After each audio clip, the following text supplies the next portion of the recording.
Muy buenos días todavía, te saludo con mucho gusto. ¿Cómo ves al presidente? Tengan para que aprendan, por eso lo odian, cabrón. Es que es una maravilla, Vicente, ver a estas alturas de la presidencia de López Obrador que se están consolidando las cosas que él prometió. No hay cosa peor para la derecha que se cumpla lo que se prometió. Y mientras dentro de estos parámetros estamos viendo que teníamos una camisa de fuerza llamada extrema derecha mexicana, te quitan la camisa de fuerza, esta camisa de fuerza que nos proveyeron los neoliberales que querían privatizar hasta la risa, pues obviamente se muestra lo que habla del ahorro de más de 1.400.000 millones de pesos, por ejemplo, ¿no? En cuestiones de corrupción.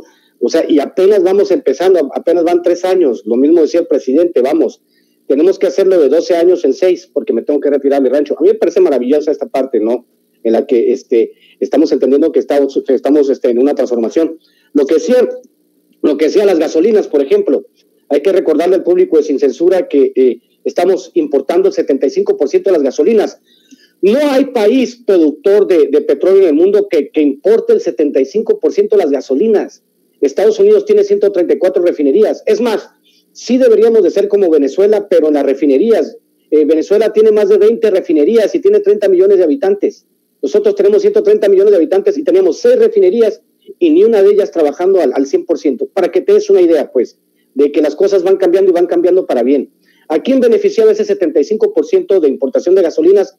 A la misma basura de siempre, que tenían al país, al presupuesto como su usufructo. Éramos sus tontos útiles, éramos rehenes de las compañías de gas, éramos rehenes de todo el mundo. Ahora ya no, y eso los tiene, pues imagino que también aparte de la vitacilina, es importante, yo creo que se van a disparar desde este día las acciones de Pepto-Bismol, mi querido Vicente. Y aparte de esa frase, como ya lo presentaba también aquí en este análisis especial del informe de gobierno, otra de las frases que quedarán: hemos parado en seco la farsa neoliberal.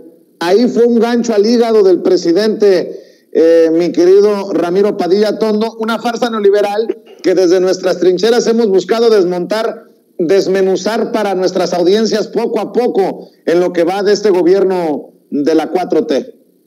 Por supuesto, ha sido un tema recurrente en mis participaciones contigo, el asunto de la crisis neoliberal, el asunto de preguntarnos por qué un sistema que nació en Estados Unidos, que ni siquiera sirve para Estados Unidos, que va a hacer que Estados Unidos haya entrado, que hizo que Estados Unidos entrara en el más profundo declive de su historia, gracias a las políticas neoliberales.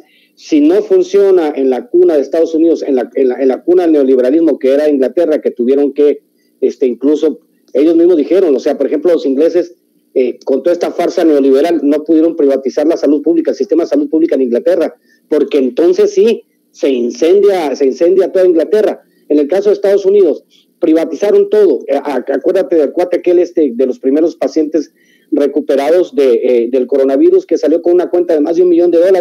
Esa es la farsa neoliberal. La farsa neoliberal es que tus afores rindan frutos nada más para compañías privadas. La farsa neoliberal es Chile. Fue el primer experimento a gran escala. Ahora, como dice el presidente López Obrador, se acabó su farsa neoliberal. ¿Por qué? Porque es un sistema que no es ideal para los mexicanos. Nosotros tenemos que encontrar un sistema económico. Él lo ha encontrado la clave de un sistema económico que provea desarrollo para todos y no tiene nada que ver con el neoliberalismo. Entonces, desmontarlo es una maravilla. O sea, estamos viendo, no sé, a los que sean familiares con El Señor de los Anillos, estamos viendo la caída de Mordor. Sauron es el neoliberalismo, o sea, se acabó. Entonces, esa parte de entender que neoliberalismo significa pobreza para la mayoría de la gente, pobreza para las clases medias, no solo en México, Estados Unidos. En Estados Unidos, un obrero de los 70s le alcanzaba para pagar su casa, para pagar la universidad de sus hijos y para que su esposa se quedara en casa a criarlos. Ahora en Estados Unidos, esta tragedia es que tienes que trabajar 2 trabajos, tu esposa tiene que trabajar 2 trabajos, el precio de la casa, gracias a las políticas neoliberales, se ha ido por las nubes. Recuerden que la crisis de 2008 hubo una multa para 2 bancos por $8.500 millones, porque estaban ejecutando las hipotecas antes de tiempo y le estaban quitando su patrimonio a las casas, dejaron millones de familias en la calle. Eso es el neoliberalismo. ¿Qué pasó con Salinas de Gortari y Zedillo? Hicieron pedazos de la economía. Esos doctores de Harvard, doctores en economía, que podrán ser muy estudiados, pero que a la hora de manejar una economía son unos imbéciles. ese tipo de cosas del neoliberalismo que hemos estado viviendo y que hoy lo vemos con el tercer informe de gobierno, que están totalmente despedazados. Ahora con el gas bienestar y lo que te decía anoche, capitalismo duro y puro de competencia, a mí me parece una maravilla. Todo lo que citó el presidente en el informe me parece de lo más acertado, y es esta etapa, Vicente, es esta etapa que nosotros tenemos que desarrollar. Tenemos que explicar qué es lo que está haciendo el gobierno con pelos y señales. Al presidente no le alcanza solo para explicar lo que está haciendo el gobierno, y todos los canales de YouTube tenemos que hacer un esfuerzo colectivo para explicar qué es lo que está haciendo el gobierno con pelos y señales, mi querido Vicente. Y fíjate que ya salieron los opositores como Clemente Castañeda, el coordinador nacional de Movimiento Ciudadano, a buscar pegarle hasta con el tubo al presidente Andrés Manuel López Obrador. Dice: al presidente de la República se le olvidó informar que también tiene un récord histórico en militarización, récord histórico en feminicidios, récord histórico en adjudicaciones directas y contratos opacos, récord histórico en pobreza y récord histórico en impunidad. Pues con mucho respeto para Clemente Castañeda, ¿en qué México vivía antes del 2018? En el tema de los feminicidios, yo sí considero, como el presidente Andrés Manuel López Obrador, que antes no se tipificaba o no se clasificaba o se contabilizaba como hoy se hace. Sobre el récord histórico en pobreza, impunidad y contratos opacos, pues nada más habría que darse la vueltecita por los contratos otorgados por el gobierno de Enrique Peña Nieto, de Felipe Calderón en temas de seguridad nacional, y Enrique Peña Nieto a las OHL, a las Odebrecht y a todas estas empresas. Pero bueno, cuestión de enfoques, y creo que el pueblo no ve lo que ve Clemente Castañeda, Ramiro. Le voy a cantar su canción a Clemente Castañeda. Ahí va, mira: movimiento nalgancha, movimiento por el ano. O sea, por ahí piensan estos pendejos. Pórtate bien, Ramiro. Mira, te voy a decir una cosa. Para entender las cifras que maneja la oposición, que siempre manejaron, o sea, hay que entender, para las personas que quieran profundizar en esto, les voy a recomendar Homo Videns de Giovanni Sartori. Vamos a explicar un poco esta circunstancia de las estadísticas. Uno puede cambiar las mediciones. De hecho, hubo muchas críticas por la manera, por ejemplo, en cómo se estudiaba la pobreza en México. Era obvio que tú dices, vamos a abatir la pobreza se ha abatido en un 20%, ¿y cómo le haces? Pues cambio los instrumentos de medición para medir la pobreza. En el caso, como tú dices, de los feminicidios, de los crímenes violentos, los gobiernos no son enemigos de sí mismos. En el caso, por ejemplo, de Calderón y de Peña Nieto, no sabemos en realidad cuántos crímenes violentos había, porque ellos igual podían cambiar los criterios de medición de los crímenes violentos, por ejemplo, ¿no? Entonces, cuando ellos dicen y se llenan la boca hablando de récords violentos, no sabemos en realidad cuántos crímenes había en el pasado, porque ellos podían manipular las cifras como ellos querían. O sea, hasta el 2018 vivimos con un gobierno de mentirosos profesionales. O sea, si mintieron toda la vida, ¿qué podemos esperar de ellos ahora si de eso han vivido? No saben trabajar con la verdad.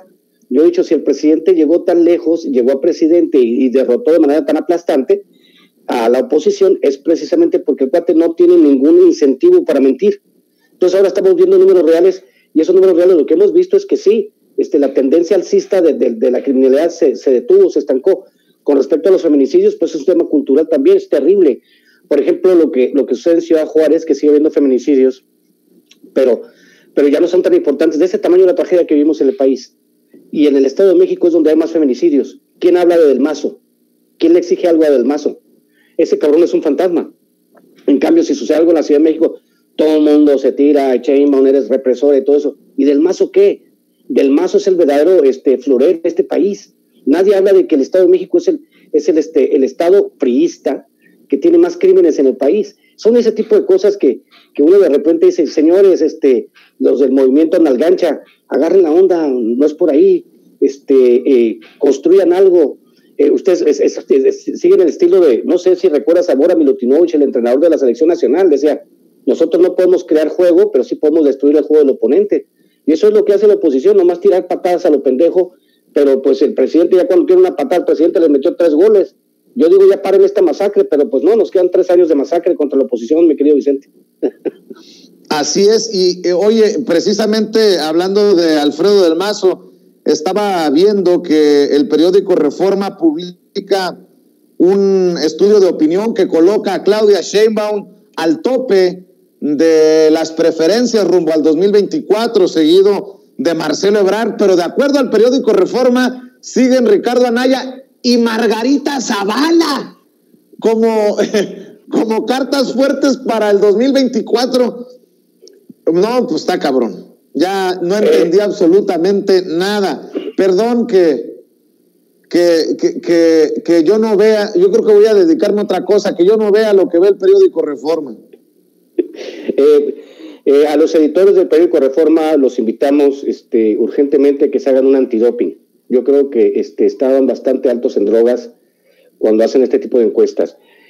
La continuidad de la Cuarta Transformación está garantizada con Marcelo Ebrard, con Claudia Sheinbaum, con Santiago Nieto. Es más, para que les ardan, le metemos a Hugo López-Gatell o a quien sea, o el que quieras, no sé, Laida Sansores. Es más, la dejamos en Campeche, la traemos nomás para que les arda a los derechangos, que vaya y sea presidenta Laida Sansores, a quien sea. Tenemos como 200 monos, tenemos como 200 posibles candidatos, y la derecha, ¿qué tiene?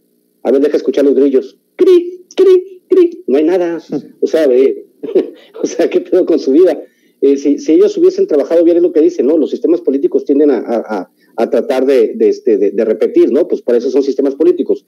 Los partidos políticos, su razón de ser es ganar elecciones. ¿Qué les hace pensar a ellos que utilizando una estrategia equivocada que no les funcionó ya en el 2018 ni en el 2021, van a poder hacerlo en el 2024? Que no sean tontos. Ahora, poner a Margarita Zavala no es candidata ni siquiera a ser la jefa de los padres de familia de una escuela católica.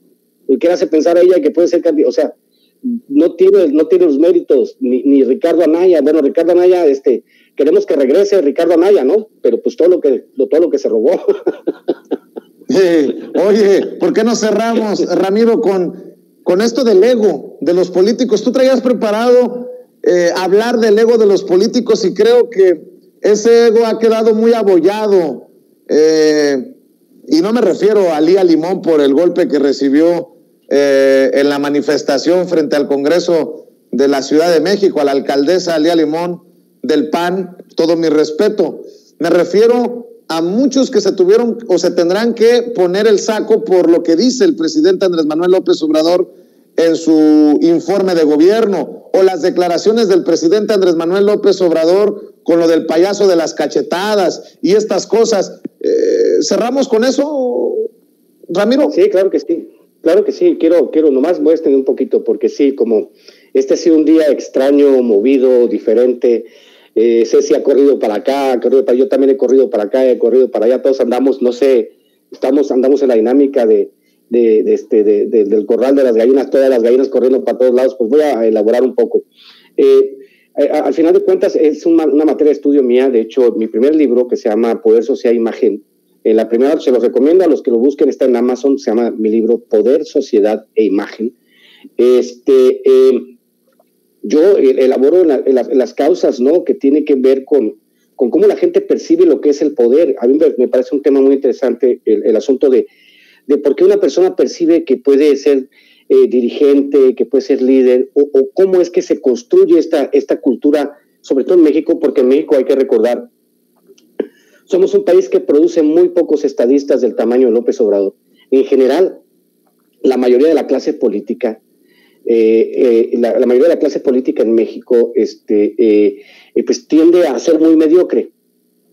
¿Y cómo compensas la mediocridad de la clase política?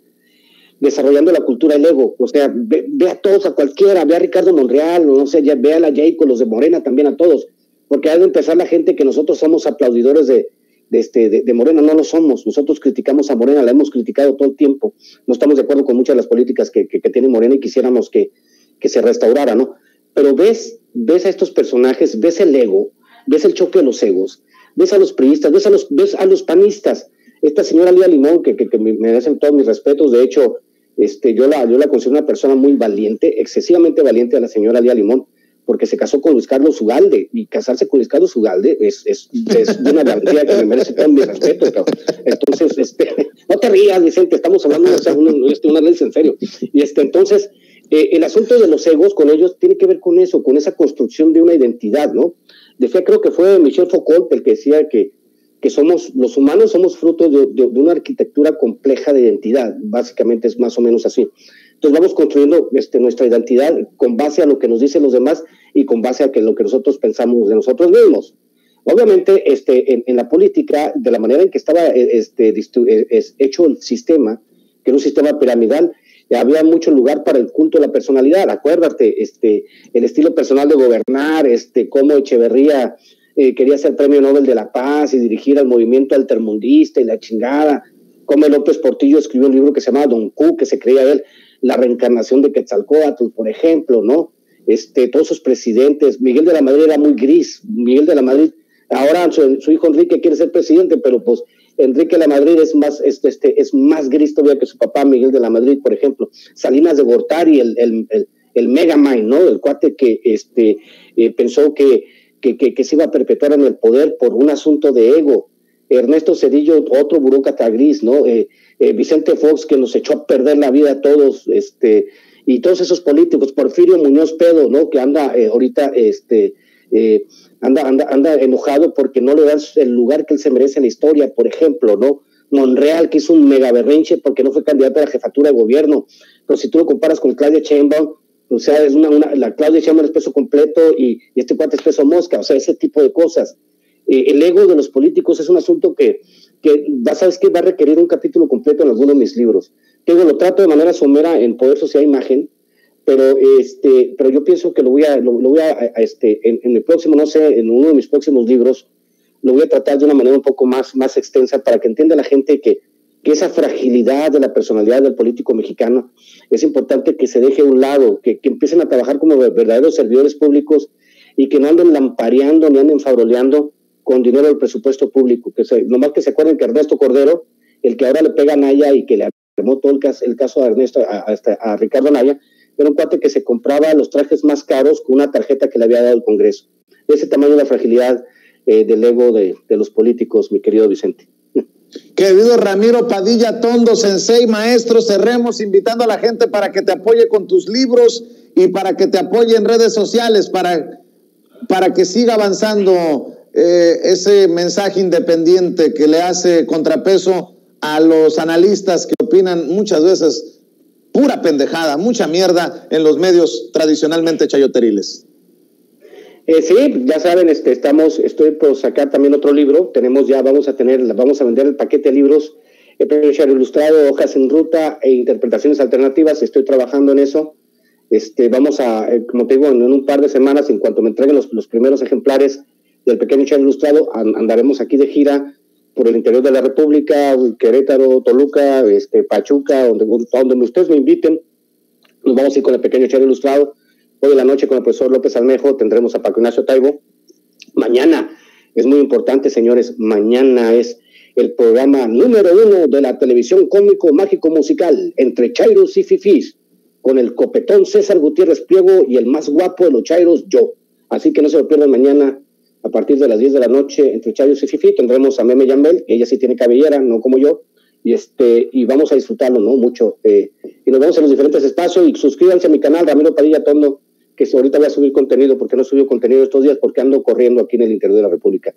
@Ramiro Tondo, compren el Pequeño Chairo Ilustrado y sea feliz. Muchas gracias, Vicente. Muy bien, pues estamos al pendiente, maestro.